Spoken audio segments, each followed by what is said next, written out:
ਇੱਕ ਓੰਕਾਰ ਸਤ ਗੁਰ ਪ੍ਰਸਾਦਿ।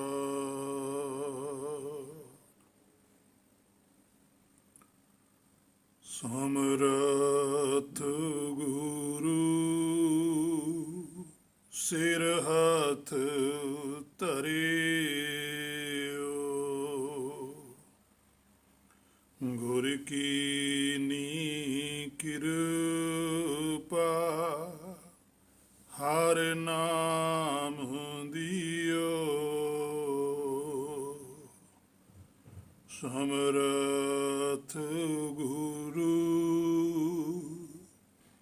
ਸਿਰ ਹੱਥ ਧਰਿਓ।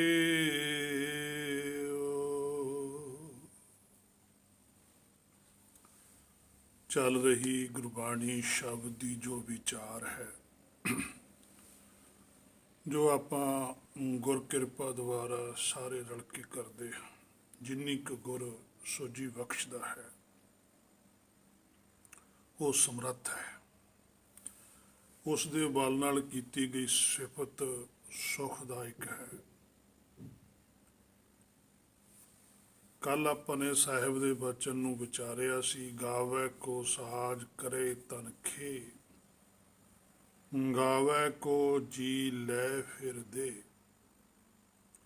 ਅੱਜ ਦਾ ਜੋ ਵਚਨ ਹੈ, ਗਾਵੇ ਕੋ ਜਾਪੈ ਦਿਸੈ ਦੂਰ, ਗਾਵੇ ਕੋ ਵੇਖੈ ਹਾਦਰਾ ਹਦੂਰ, ਗਾਵੇ ਕੋ ਜਾਪੈ ਦਿਸੈ ਦੂਰ। ਬਥੇਰੇ ਜੀਵ ਨੇ ਜਿਹੜੇ ਗਾਉਂਦੇ ਤਾਂ ਹਨ, ਪਰ ਉਹਨਾਂ ਦਾ ਜਿਹੜਾ ਗਾਉਣ ਦਾ ਢੰਗ ਹੈ ਉਹ ਇਹ ਸਮਝ ਕੇ ਗਾਉਂਦੇ ਹਨ ਕਿ ਉਹ ਕਿਸੇ ਦੂਰ ਥਾਂ ਦੇ ਉੱਪਰ ਵਸਦਾ ਹੈ, ਜਿਸ ਨੂੰ ਰੱਬ ਕਹਿੰਦੇ। ਹਰ ਇੱਕ ਦੀ ਆਪੋ ਆਪਣੀ ਮਾਨਤਾ ਹੈ, ਉਸ ਮਾਨਤਾ ਦੇ ਅਨੁਸਾਰ ਰੱਬ ਦੀ ਪਰਮੇਸ਼ਰ ਦੀ ਵਡਿਆਈ ਕਰਦਾ ਹੈ। ਪਰ ਪਾਤਸ਼ਾਹ ਦਸਵੇਂ ਕਹਿੰਦੇ ਹਨ ਕਿ ਆਪ ਆਪਣੀ ਬੁੱਧ ਹੈ ਜੇਤੀ, ਵਰਨਤ ਭਿੰਨ ਭਿੰਨ ਤੋਹਿ ਤੇਤੀ। ਕਿ ਜਦੋਂ ਅਸੀਂ ਆਪਣੀ ਬੁੱਧ ਦੇ ਨਾਲ, ਆਪਣੀ ਸਿਆਣਪ ਦੇ ਨਾਲ ਉਸ ਪਰਮੇਸ਼ਰ ਦੀ ਸਿਫਤ ਕਰਦੇ ਹਾਂ,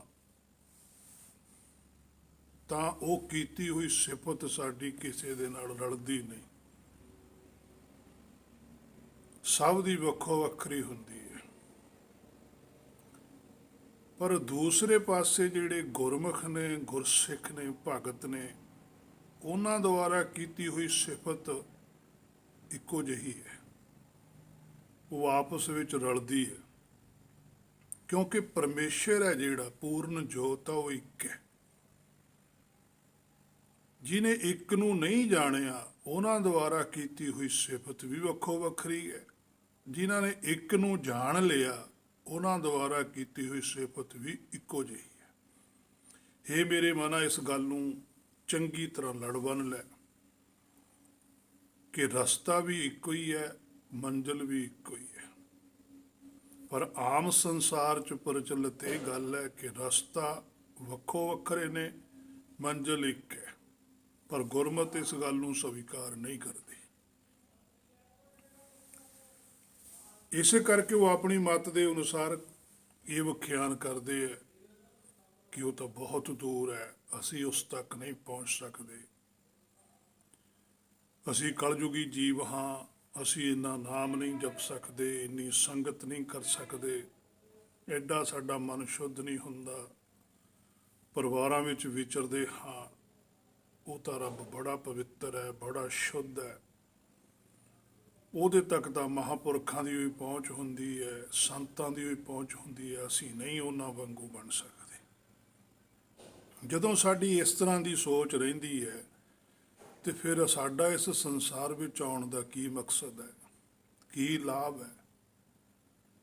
ਕਿਉਂਕਿ ਜਦੋਂ ਅਸੀਂ ਗੁਰਬਾਣੀ ਤੋਂ ਸੋਝੀ ਲੈਂਦੇ ਹਾਂ ਤਾਂ ਗੁਰਬਾਣੀ ਤਾਂ ਸਭ ਨੂੰ ਸੋਝੀ ਦਿੰਦੀ ਹੈ। ਤੇ ਉਹਨਾਂ ਸਾਰਿਆਂ ਦੇ ਵਿੱਚ ਫਿਰ ਹੇ ਮੇਰੇ ਮਨਾ ਤੂੰ ਵੀ ਆਉਣਾ ਹੀ ਹੈ। ਜਦੋਂ ਗੁਰਬਾਣੀ ਤੈਨੂੰ ਇਹ ਗੱਲ ਆਖਦੀ ਹੈ ਕਿ ਜਾਗ ਲਿਹੋ ਰੇ ਮਨਾ ਜਾਗ ਲਿਹੋ ਕਾਹੇ ਗਾਫਲ ਸੋਇਆ, ਫਿਰ ਤੂੰ ਵੀ ਤਾਂ ਗਾਫਲ ਹੀ ਹੈ, ਫਿਰ ਤੂੰ ਵੀ ਤਾਂ ਸੁੱਤਾ ਹੀ ਪਿਆ, ਤੂੰ ਨਹੀਂ ਜਾਗਣਾ। ਜਦੋਂ ਗੁਰਬਾਣੀ ਕਹਿੰਦੀ ਹੈ ਮਨ ਤੂੰ ਜੋਤ ਸਰੂਪ ਹੈ ਆਪਣਾ ਮੂਲ ਪਛਾਣ, ਮਨ ਹਰ ਜੀ ਤੇਰੇ ਨਾਲ ਹੈ ਗੁਰਮਤੀ ਰੰਗ ਮਾਣ, ਫਿਰ ਇਹ ਕਿਹਨੂੰ ਉਪਦੇਸ਼ ਹੈ ਕਿ ਤੂੰ ਆਪਣੇ ਆਪ ਨੂੰ ਨਹੀਂ ਜਾਣਨਾ, ਕਿ ਇਸੇ ਤਰ੍ਹਾਂ ਹੀ ਬਸ ਸੰਸਾਰ ਦੇ ਵਿੱਚ ਜੀਵਨ ਬਤੀਤ ਕਰਕੇ ਚਲੇ ਜਾਣਾ ਹੈ। ਸੋ ਹੁਕਮ ਦੇ ਵਿੱਚ ਸਾਰੇ ਹੀ ਨੇ, ਇਹ 'ਚ ਕੋਈ ਸ਼ੱਕ ਨਹੀਂ ਹੈ। ਹੁਕਮ ਮੰਨਣ ਵਾਲੇ ਵੀ ਨੇ ਤੇ ਹੁਕਮ ਨੂੰ ਨਾ ਮੰਨਣ ਵਾਲੇ ਵੀ ਨੇ, ਹੈ ਸਾਰੇ ਹੁਕਮ ਦੇ ਵਿੱਚ। ਸੋ ਜਿਹੜੇ ਹੁਕਮ ਨੂੰ ਮੰਨਦੇ ਆ ਉਹ ਵੀ ਇਸੇ ਭਵ ਸਾਗਰ ਵਿੱਚ ਵਿਚਰਦੇ ਰਹਿੰਦੇ ਆ, ਤੇ ਜਿਹੜੇ ਹੁਕਮ ਨੂੰ ਨਹੀਂ ਮੰਨਦੇ ਉਹ ਵੀ ਇਸੇ ਭਵ ਸਾਗਰ ਵਿੱਚ ਵਿਚਰਦੇ ਆ। ਪਰ ਜਿਹੜਾ ਜੀਵ ਹੁਕਮ ਨੂੰ ਮੰਨਦਾ ਤੇ ਹੁਕਮ ਅਨੁਸਾਰੀ ਹੋ ਜਾਂਦਾ, ਉਹਦੇ ਤੇ ਬਖਸ਼ਿਸ਼ ਹੋ ਜਾਂਦੀ ਹੈ, ਤੇ ਜਿਹੜਾ ਹੁਕਮ ਨੂੰ ਨਹੀਂ ਮੰਨਦਾ ਉਹ ਬਖਸ਼ਿਸ਼ ਤੋਂ ਅਧੂਰਾ ਰਹਿ ਜਾਂਦਾ ਹੈ। ਜਿਵੇਂ ਗੁਰਬਾਣੀ 'ਚ ਬਚਨ ਆਉਂਦਾ ਹੈ, ਕਿਸੈ ਦੂਰ ਜਨਾਵਤ ਕਿਸੈ ਬੁਝਾਵਤ ਨੇਰਾ। ਕਈ ਜੀਵ ਨੇ ਜਿਹੜੇ ਆਖਦੇ ਹਨ ਕਿ ਉਹ ਤਾਂ ਬਹੁਤ ਦੂਰ ਹੈ, ਉਹ ਫਿਰ ਦੂਸਰੇ ਨੂੰ ਵੀ ਇਹੀ ਗੱਲ ਆਖਣਗੇ ਵੀ ਰੱਬ ਤਾਂ ਬਹੁਤ ਦੂਰ ਹੈ, ਦੂਜੇ ਨੂੰ ਵੀ ਇਹੀ ਜਣਾਉਣਗੇ। ਪਰ ਜਿਨ੍ਹਾਂ ਨੇ ਉਸ ਪਰਮੇਸ਼ਰ ਨੂੰ ਜਾਣਿਆ, ਆਪਣੇ ਮੂਲ ਨੂੰ ਜਾਣਿਆ, ਉਹ ਆਖਣਗੇ ਵੀ ਉਹ ਤਾਂ ਬਹੁਤ ਨੇੜੇ ਹੈ। ਜਿਵੇਂ ਨਾਲ ਹੀ ਬਚਨ ਹੈ ਪਾਤਸ਼ਾਹ ਦਾ, ਗਾਵੈ ਕੋ ਵੇਖੈ ਹਾਦਰਾ ਹਦੂਰ। ਅਸਲ ਵਿੱਚ ਪਾਤਸ਼ਾਹ ਕਹਿੰਦੇ ਜਿਹੜਾ ਗਾਉਂਦਾ ਹੈ ਉਹ ਤਾਂ ਵੇਖ ਕੇ ਗਾਉਂਦਾ ਹੈ। ਜਬ ਦੇਖਾਂ ਤਬ ਗਾਵਾਂ, ਦੇਖੇ ਤੋਂ ਬਿਨਾਂ ਗਾਇਆ ਨਹੀਂ ਜਾ ਸਕਦਾ। ਜਿਹੜਾ ਤੁਸੀਂ ਗਾਉਂਦੇ ਹੋ, ਤੁਸੀਂ ਇਮੈਜਨ ਕਰਦੇ ਹੋ, ਅਨੁਭਵ ਕਰਦੇ ਹੋ ਕਿ ਉਹ ਇਸ ਤਰ੍ਹਾਂ ਦਾ ਹੈ, ਪਰ ਤੁਹਾਨੂੰ ਪੱਕੀ ਕਲੀਅਰੈਂਸ ਨਹੀਂ ਵੀ ਉਹ ਇਹੋ ਜਿਹਾ ਹੀ ਹੈ। ਤੇ ਜਿਹੜਾ ਗੁਰਮੁਖ ਹੈ ਉਹਨੂੰ ਕਲੀਅਰ ਹੈ, ਉਹ ਕਹਿੰਦਾ ਇਸ ਤਰ੍ਹਾਂ ਦਾ ਹੈ। ਇਸੇ ਕਰਕੇ ਪਾਤਸ਼ਾਹ ਨੇ ਲਿਖਿਆ ਗਾਵੈ ਕੋ ਵੇਖੈ ਹਾਦਰਾ ਹਦੂਰ। ਉਹ ਗਾਉਂਦਾ ਹੀ ਤਾਂ ਹੈ ਜੇ ਉਹਨੂੰ ਵੇਖਦਾ ਹੈ। ਉਹ ਹੁਕਮ ਨੂੰ ਬੁੱਝ ਕੇ ਹੀ ਹੁਕਮ ਦੀ ਵਡਿਆਈ ਕਰਦਾ ਹੈ, ਕਿਉਂਕਿ ਉਹਨੂੰ ਸਾਰੇ ਪਾਸੇ ਹੁਕਮ ਵੇਖ ਰਿਹਾ ਹੈ। ਤਾਂ ਹੀ ਗੁਰਬਾਣੀ 'ਚ ਪਾਤਸ਼ਾਹ ਨੇ ਲਿਖਿਆ ਕਿ ਵਰਤੇ ਸਭ ਕੁਛ ਤੇਰਾ ਭਾਣਾ, ਵੀ ਤੇਰਾ ਭਾਣਾ ਵਰਤ ਰਿਹਾ ਚਾਰੇ ਪਾਸੇ। ਸੋ ਇਹ ਦੋ ਕੈਟਾਗਰੀਆਂ ਚਲਦੀਆਂ ਰਹਿੰਦੀਆਂ ਨੇ। ਇੱਕ ਤਾਂ ਹਨ ਜਿਹੜੇ ਬਹੁਤ ਦੂਰ ਸਮਝਦੇ ਆ, ਇੱਕ ਨੇ ਜਿਹੜੇ ਬਹੁਤ ਨੇੜੇ। ਪਾਤਸ਼ਾਹ ਰਵਿਦਾਸ ਜੀ ਵੀ ਕਹਿੰਦੇ ਆ, ਕਹਿ ਰਵਿਦਾਸ ਹਾਥ ਪੈ ਨੇੜੇ ਸਹਿਜੇ ਹੋਏ ਸੋ। ਕਹਿੰਦੇ ਉਹ ਤਾਂ ਇੰਨਾ ਨੇੜੇ, ਇਹਦੇ ਤਾਂ ਆਪਣੇ ਹੱਥ ਪੈਰ ਵੀ ਨੇੜੇ ਨਹੀਂ ਜਿੰਨਾ ਉਹ ਨੇੜੇ। ਪਰ ਜਿੰਨਾ ਚਿਰ ਭਰਮ ਹੈ ਉਨਾ ਚਿਰ ਇਹ ਉਹਨੂੰ ਦੂਰ ਜਾਣਦਾ ਹੈ, ਤੇ ਦੂਰ ਜਾਣ ਕੇ ਹੀ ਆਪਣਾ ਜੀਵਨ ਬਤੀਤ ਕਰਦਾ।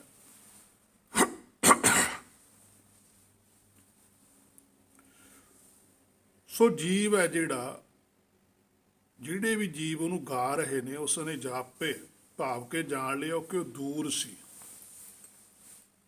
ਪਹਿਲਾਂ ਉਹ ਵੀ ਮੰਨਦਾ ਸੀ, ਬਥੇਰੇ ਜੀਵ ਨੇ ਜਿਹੜੇ ਉਹਨੂੰ ਬੜਾ ਦੂਰ ਮੰਨਦੇ, ਪਰ ਜਦੋਂ ਉਹਨੂੰ ਸੋਝੀ ਆਈ ਵੀ ਉਹ ਤਾਂ ਬਹੁਤ ਨੇੜੇ ਹੈ, ਤਾਂ ਫਿਰ ਉਹਦਾ ਗਾਉਣ ਦਾ ਢੰਗ ਬਦਲ ਗਿਆ। ਗਾਉਂਦਾ ਉਹ ਵੀ ਹੈ, ਗਾਉਂਦਾ ਉਹ ਵੀ ਹੈ।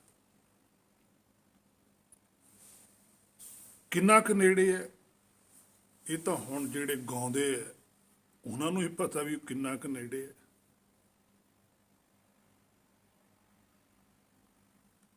ਕਿਉਂਕਿ ਜੋ ਗਾਊਗਾ ਉਹਨੂੰ ਹੀ ਪਤਾ ਲੱਗੂਗਾ ਨਾ। ਹੇ ਮੇਰੇ ਮਨਾ, ਤੂੰ ਉਹਨੂੰ ਗਾਉਂਦਾ ਤਾਂ ਹੈ ਨਹੀਂਗਾ, ਤੂੰ ਤਾਂ ਆਪਣੀਆਂ ਇੱਛਾ ਉਹਦੇ ਅੱਗੇ ਰੱਖਦਾ। ਗਾਉਣਾ ਹੁੰਦਾ ਉਹਦੇ ਅਨੁਸਾਰ ਹੋ ਕੇ ਚੱਲਣ ਵਾਲਾ, ਕਿਸੇ ਨੂੰ ਸਾਹਮਣੇ ਦੇਖ ਕੇ ਉਹਦੇ ਗੁਣ ਗਾਉਣੇ ਕਿ ਮੈਂ ਤੇਰੇ ਅਧੀਨ ਹਾਂ, ਮੈਂ ਤੇਰੇ ਅਨੁਸਾਰੀ ਹਾਂ, ਜਿਵੇਂ ਤੂੰ ਕਹੇਂਗਾ ਮੈਂ ਉਵੇਂ ਕਰਾਂਗਾ। ਅਸੀਂ ਤਾਂ ਹੀ ਕਿਸੇ ਦੇ ਗੁਣ ਗਾਉਂਦੇ ਹਾਂ, ਆਮ ਪੰਜਾਬੀ 'ਚ ਵੀ ਅਸੀਂ ਕਹਿੰਦੇ ਵੀ ਇਹ ਬੰਦਾ ਉਹਦੇ ਬੜੇ ਗੁਣ ਗਾਉਂਦਾ, ਕਿਉਂਕਿ ਉਹਦੇ ਅਨੁਸਾਰ ਹੀ ਹੈ। ਇਸੇ ਤਰ੍ਹਾਂ ਭਗਤ ਹੈ ਜਿਹੜਾ, ਉਹ ਪਰਮੇਸ਼ਰ ਦੇ ਗੁਣ ਗਾਉਂਦਾ ਹੈ, ਕਿਉਂਕਿ ਉਹਦੇ ਅਨੁਸਾਰ ਹੀ ਹੈ। ਇੱਕ ਉਹ ਵਿਅਕਤੀ ਹੈ ਜਿਹੜਾ ਗਾਉਂਦਾ ਉਹ ਵੀ ਹੈ, ਜਿਹੜਾ ਸਿਰਫ ਲੋੜਾਂ ਲਈ ਗਾਉਂਦਾ ਹੈ। ਜੇ ਤਾਂ ਲੋੜ ਪੂਰੀ ਹੁੰਦੀ ਹੈ ਤਾਂ ਗਾਉਂਦਾ, ਜੇ ਨਹੀਂ ਹੁੰਦੀ ਤਾਂ ਫਿਰ ਵਿਖੋਟ ਕਰ ਲੈਂਦਾ। 10 ਵਸਤੂ ਲੈ ਪਾਛੇ ਪਾਵੈ, ਏਕ ਵਸਤ ਕਾਰਨ ਵਿਖੋਟ ਗਵਾਵੈ। ਉਹ ਗਾਉਣਾ ਨਹੀਂ ਹੈ, ਉਹ ਮਾਇਆ ਦੀ ਭੁੱਖ ਹੈ, ਮਾਇਆ ਦੀ ਪੂਰਤੀ ਲਈ ਉਹਦੀ ਵਡਿਆਈ ਕਰਦਾ। ਅਸਲ 'ਚ ਉਹਨੂੰ ਪਤਾ ਨਹੀਂ ਹੈ ਕਿ ਹੈ ਕੀ ਚੀਜ਼ ਉਹ। ਸੋ ਜਿਹੜੇ ਗੁਰਮੁਖ ਨੇ ਉਹ ਜਦੋਂ ਗਾਉਂਦੇ ਆ, ਉਹ ਉਹਦੀ ਰਜ਼ਾ ਦੇ ਵਿੱਚ ਰਹਿੰਦੇ। ਸੋ ਉਹਨਾਂ ਨੇ ਜਾਣ ਲਿਆ ਇਹ ਗੱਲ ਵੀ ਉਹ ਤਾਂ ਹਾਦਰਾ ਹਦੂਰ ਹੈ, ਬੜਾ ਨੇੜੇ। ਹਾਂ, ਇਹ ਗੱਲ ਇੱਕ ਮੁਸ਼ਕਲ ਵਾਲੀ ਵੀ ਹੈ ਕਿ ਜਿਨ੍ਹਾਂ ਨੇ ਜਾਣ ਲਿਆ ਉਹ ਦੱਸਦੇ ਜ਼ਰੂਰ ਨੇ, ਪਰ ਉਹਨਾਂ ਦਾ ਦੱਸਿਆ ਹੋਇਆ ਵੀ ਇੱਕ ਬੁਝਾਰਤ ਬਣ ਕੇ ਰਹਿ ਜਾਂਦਾ ਹੈ।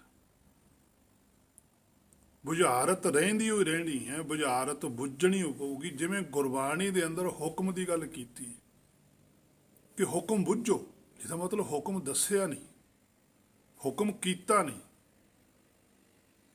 ਇਹ ਬੁੱਝਣ ਦਾ ਹੀ ਵਿਸ਼ਾ ਹੈ। ਜਿਹਨੇ ਬੁੱਝ ਲਿਆ, ਜਿਹਨੂੰ ਇੰਨੀ ਸੋਝੀ ਆਉਣ ਲੱਗ ਗਈ, ਹੁਕਮ ਬਾਰੇ ਪਤਾ ਲੱਗਣ ਲੱਗ ਗਿਆ, ਉਹ ਜਦੋਂ ਹੁਕਮ ਨੂੰ ਬੁੱਝ ਲੈਂਦਾ, ਫਿਰ ਉਹ ਜਦੋਂ ਕਿਸੇ ਨੂੰ ਦੱਸਦਾ, ਉਹਦੇ ਦੱਸਣ ਦੇ ਵਿੱਚ ਵੀ ਹੁਕਮ ਬੁਝਾਰਤ ਰਹਿ ਜਾਂਦਾ ਹੈ। ਇਹ ਮੁਸ਼ਕਿਲ ਰਹਿੰਦੀ ਹੈ। ਤੇ ਜਿਹੜੇ ਗੁਰਮੁਖ ਨੇ, ਜਿਨ੍ਹਾਂ ਨੇ ਜਾਣਿਆ, ਉਹ ਤਾਂ ਕਹਿੰਦੇ ਸੁਨਤ ਵੇਖਤ ਸੰਗ ਸਭ ਕੈ, ਪ੍ਰਭ ਨੇਰ ਹੂੰ ਤੇ ਨੇਰਾ। ਦੇਖੋ ਹੁਣ ਪਾਤਸ਼ਾਹ ਕਹਿੰਦੇ ਆ ਸਭ ਕਹਿ।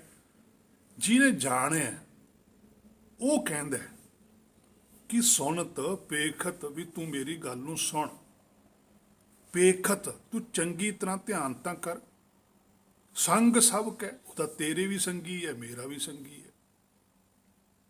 ਪ੍ਰਭ ਨੇਰ ਹੂੰ ਤੇ ਨੇਰਾ, ਉਹ ਤਾਂ ਬਹੁਤ ਨੇੜੇ ਹੈ।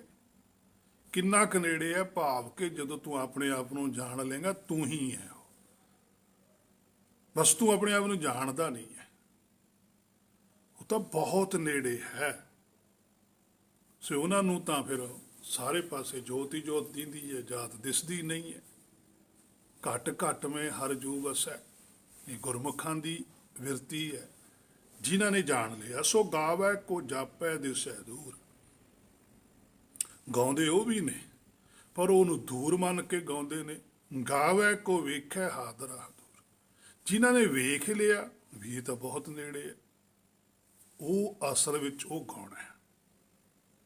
ਕਥਨਾ ਕਥੀ ਨਾ ਆਵੈ ਤੋਟ, ਕਥ ਕਥ ਕਥੀ ਕੋਟੀ ਕੋਟ ਕੋ।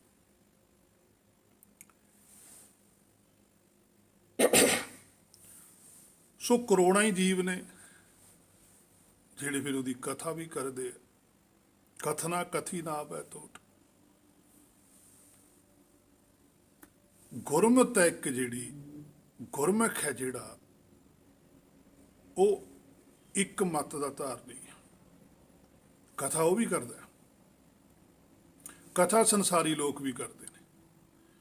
ਸੰਸਾਰੀਆਂ ਦੀ ਕਥਾ ਮਾਇਆ ਦੀ ਪੂਰਤੀ ਲਈ ਹੈ, ਗੁਰਮੁਖ ਦੀ ਕੀਤੀ ਹੋਈ ਕਥਾ ਹੁਕਮ ਅਨੁਸਾਰੀ ਹੈ। ਇਹ ਗੱਲ ਥੋੜੀ ਜਿਹੀ ਇੱਕ ਬਰੀਕੀ ਨਾਲ ਸਮਝਣ ਵਾਲੀ ਹੈ ਕਥਾ ਬਾਰੇ। ਜਿਵੇਂ ਪਾਤਸ਼ਾਹ ਨੇ ਬਚ ਲਿਖਿਆ, ਸਭ ਤੇ ਉੱਤਮ ਹਰ ਕੀ ਕਥਾ, ਨਾਮ ਸੁਨਤ ਦਰਦ ਦੁੱਖ ਲਥਾ। ਕਿ ਕਥਾ ਕੀ ਹੈ? ਹੁਕਮ ਨੂੰ ਸੁਣਨਾ, ਨਾਮ ਸੁਣਤ। ਸਭ ਤੇ ਉੱਤਮ, ਜਿਹੜਾ ਸਭ ਤੋਂ ਸ੍ਰੇਸ਼ਟ ਹੈ ਕਾਰਜ ਹੈ ਮੇਰੇ ਮਨਾ ਤੂੰ ਕਰਨਾ ਹੈ, ਉਹ ਹਰ ਕੀ, ਵੀ ਹਰ ਹੈ ਕੀ ਚੀਜ਼। ਕਥਾ ਉਹਦਾ ਕਥਨ ਕਰਨਾ ਹੈ ਕਿ ਹਰ ਹੈ ਕੀ ਚੀਜ਼ ਹੈ। ਜਦੋਂ ਤੂੰ ਉਹਦਾ ਕਥਨ ਕਰੇਗਾ, ਉਹਦੇ ਬਾਰੇ ਜਾਣਨਾ ਚਾਹੇਗਾ ਵੀ ਹਰ ਕੀ ਚੀਜ਼ ਹੈ, ਨਾਮ ਸੁਣਤ, ਫਿਰ ਤੈਨੂੰ ਸੁਣ ਜਾਣਾ, ਉਹਦੇ ਬਾਰੇ ਪਤਾ ਲੱਗ ਜਾਣਾ ਵੀ ਆਹ ਹੈ। ਨਿਸ਼ਾਨੀ ਕੀ ਹੈ? ਦਰਦ ਦੁੱਖ ਲਥਾ। ਆਹ ਜਿਹੜੀ ਤੇਰੇ ਅੰਦਰ ਚਿੰਤਾ ਹੈ, ਸੋਚ ਚੱਲਦੀ ਹੈ ਪੀੜਾ ਵਾਲੀ, ਇਹ ਦਰਦ ਹੈ, ਦੁੱਖ ਹੈ ਜਿਹੜਾ ਵਾਰ-ਵਾਰ ਸਰੀਰ ਧਾਰਨਾ। ਲੱਥਾ, ਇਹ ਤੋਂ ਖੜਾ ਛੁੱਟ ਜਾਂਦਾ। ਆਹ ਹੈ ਕਥਾ। ਅਸੀਂ ਜਿਹੜੀ ਗੱਲ ਕਰਦੇ ਹਾਂ ਸਾਡੇ ਵੀ ਕਥਾ ਕਹਿ ਦਿੰਦੇ। ਇਹ ਅਸਲ ਵਿੱਚ ਕਥਾ ਨਹੀਂ, ਇਹ ਵਿਚਾਰ ਹੈ, ਇਹ ਸ਼ਬਦ ਵਿਚਾਰ ਹੈ। ਕਥਾ ਉਹ ਕਰ ਸਕਦਾ ਜਿਹਨੂੰ ਨਾਮ ਸੁਣਦਾ ਹੈ, ਔਰ ਜਿਹੜਾ ਕਥਾ ਕਰਦਾ ਹੁੰਦਾ ਹੈ, ਉਹ ਨਿਰਭਉ ਵੀ ਹੁੰਦਾ ਹੈ, ਉਹ ਨਿਰਵੈਰ ਵੀ ਹੁੰਦਾ, ਉਹ ਅਕਾਲ ਮੂਰਤ ਵੀ ਹੁੰਦਾ, ਉਹ ਅਜੂਨੀ ਵੀ ਹੁੰਦਾ, ਉਹ ਸਹਿ ਭੰਗ ਹੁੰਦਾ। ਉਹਦੇ ਅੰਦਰ ਇੱਕ ਵਾਲੇ ਪੂਰੇ 8 ਗੁਣ ਹੁੰਦੇ ਨੇ। ਗੁਰਬਾਣੀ ਅਸਲ ਵਿੱਚ ਨਾਮ ਦੀ ਕਥਾ ਕੀਤੀ ਗਈ ਹੈ। ਉਹ 35-36 ਜਾਣਿਆਂ ਨੇ ਕਥਾ ਕੀਤੀ ਹੈ। ਬਾਕੀ ਜਿੰਨੇ ਵੀ ਅੱਜ ਕਰਦੇ ਆ, ਚਾਹੇ ਅਸੀਂ ਉਹਨਾਂ ਨੂੰ ਕਥਾ ਕਹੀ ਜਾਂਦੇ ਵੀ ਇਹ ਕਥਾ ਕਰਦੇ ਆ, ਉਹ ਅਸਲ ਵਿੱਚ ਵਿਚਾਰ ਕਰਦੇ ਆ।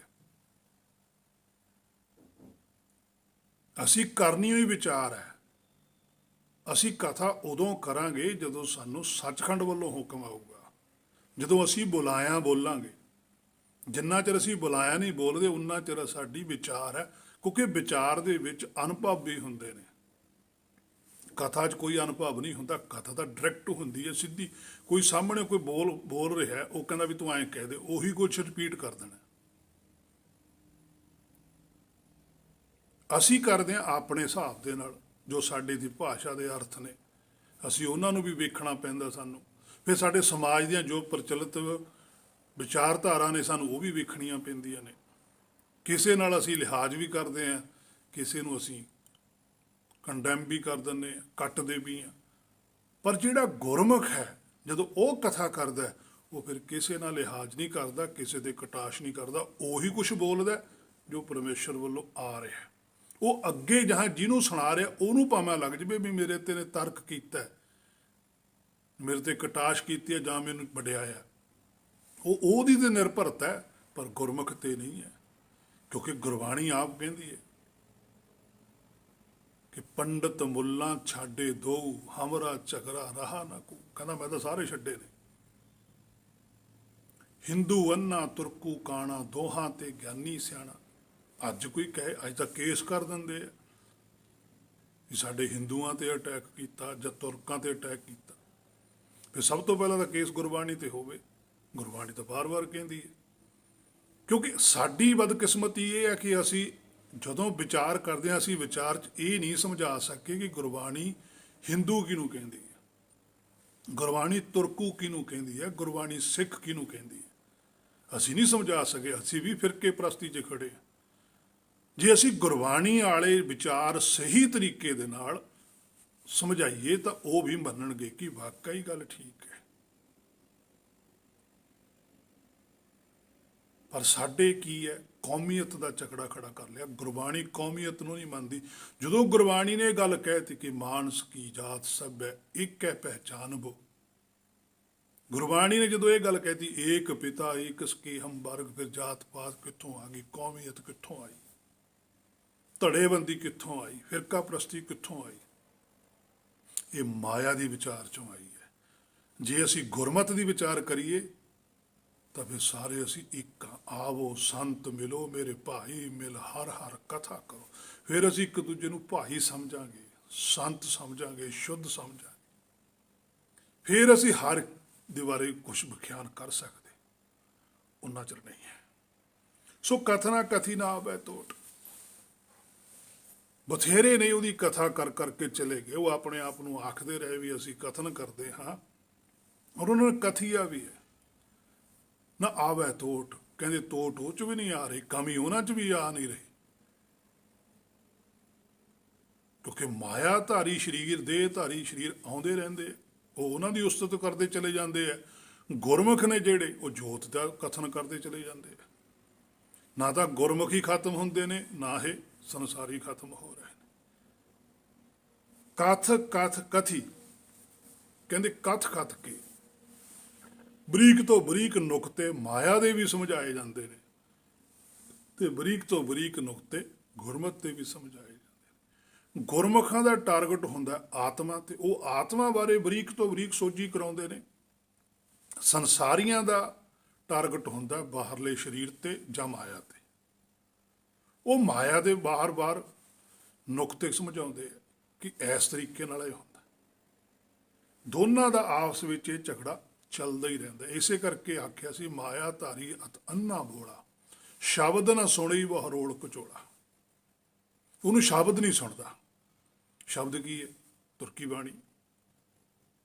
ਸਾਚ ਸ਼ਬਦ ਬਿਨ ਮੁਕਤ ਨਾ ਕਾਈ, ਉਹ ਨਹੀਂ ਮਿਲਦਾ। ਉਹ ਜੋਤ ਦੇ ਲੈਵਲ ਤੇ ਗੱਲ ਨਹੀਂ ਕਰ ਸਕਦਾ। ਜੇ ਕਰੂਗਾ ਵੀ ਤਾਂ ਮਾਇਆ ਨੂੰ ਨਾਲ ਰਲਾ ਕੇ ਕਰੂਗਾ, ਨਿਰੋਲ ਨਹੀਂ ਕਰ ਸਕਦਾ। ਨਿਰੋਲ ਗੱਲ ਸਿਰਫ ਗੁਰਮਤਿ ਹੀ ਕਰਦੀ ਹੈ, ਗੁਰਸਿੱਖ ਹੀ ਕਰ ਸਕਦਾ, ਜਿਹਦੇ ਅੰਦਰ ਤੁਰਕੀ ਬਾਣੀ ਪ੍ਰਗਟ ਹੈ। ਉਹਨਾਂ ਚਿਰ ਨਿਰੋਲ ਗੱਲ ਨਹੀਂ ਹੋ ਸਕਦੀ, ਭੈ ਰੱਖ ਕੇ ਕੀਤੀ ਜਾਊਗੀ। ਪਹਿਲਾਂ ਨਿਰਭਉ ਹੋਣਾ ਪਵੇਗਾ, ਫਿਰ ਗੱਲ ਕੀਤੀ ਜਾ ਸਕਦੀ ਹੈ, ਉਸ ਤੋਂ ਬਾਅਦ ਨਹੀਂ ਹੈ। ਸੋ ਕਥ ਕਥ ਕਥੀ ਕੋਟੀ ਕੋਟ ਕੋਟ, ਕਰੋੜਾਂ ਹੀ ਜੀਵ ਨੇ ਜਿਹੜੇ ਵਿਖਿਆਨ ਕਰਕੇ ਚਲੇ ਗਏ, ਜਾਂ ਅੱਜ ਕਰਦੇ ਨੇ, ਜਾਂ ਗਾਂ ਵੀ ਸ਼ਾਇਦ ਕਰਦੇ ਰਹਿਣਗੇ, ਜੇ ਪਰਮੇਸ਼ਰ ਨੂੰ ਚਾਹਿਆ ਸ੍ਰਿਸ਼ਟੀ ਚਲਾਉਣੀ ਹੈ।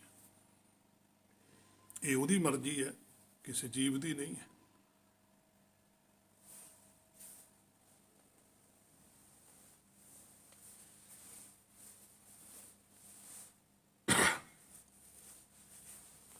ਸੋ ਉਸ ਤੋਂ ਅੱਗੇ ਪਾਤਸ਼ਾਹ ਕਹਿੰਦੇ ਆ, ਦੇਂਦਾ ਦੇ ਲੈਂਦੇ ਥੱਕ ਪਾਹੇ, ਜੁਗਾਂ ਜੁਗੰਤਰ ਖਾਹੀ ਖਾਹੇ। ਹੁਣ ਪਰਮੇਸ਼ਰ ਤਾਂ ਦੇ ਰਿਹਾ, ਲੈਣ ਵਾਲੇ ਜੀਵ ਨੇ ਉਹ ਥੱਕ ਰਹੇ ਹਨ। ਮਾਇਆ ਦੀ ਪੂਰਤੀ ਕਰਨ ਵਾਲੇ ਮਾਇਆ ਲੈਂਦੇ ਲੈਂਦੇ ਸਰੀਰ ਛੱਡ ਜਾਂਦੇ ਹਨ, ਤੇ ਮਾਇਆ ਫਿਰ ਉੱਥੇ ਦੀ ਉੱਥੇ ਹੀ ਹੁੰਦੀ ਹੈ। ਹੁਕਮ ਵਿੱਚ ਚੱਲਣ ਵਾਲੇ ਹੁਕਮ ਵਿੱਚ ਚੱਲਦੇ ਚੱਲਦੇ ਹੁਕਮ 'ਚ ਸਮਾ ਜਾਂਦੇ ਹਨ, ਹੁਕਮ ਉਹਨਾਂ ਤੋਂ ਬਾਅਦ ਵੀ ਚੱਲਦਾ ਰਹਿੰਦਾ ਹੈ।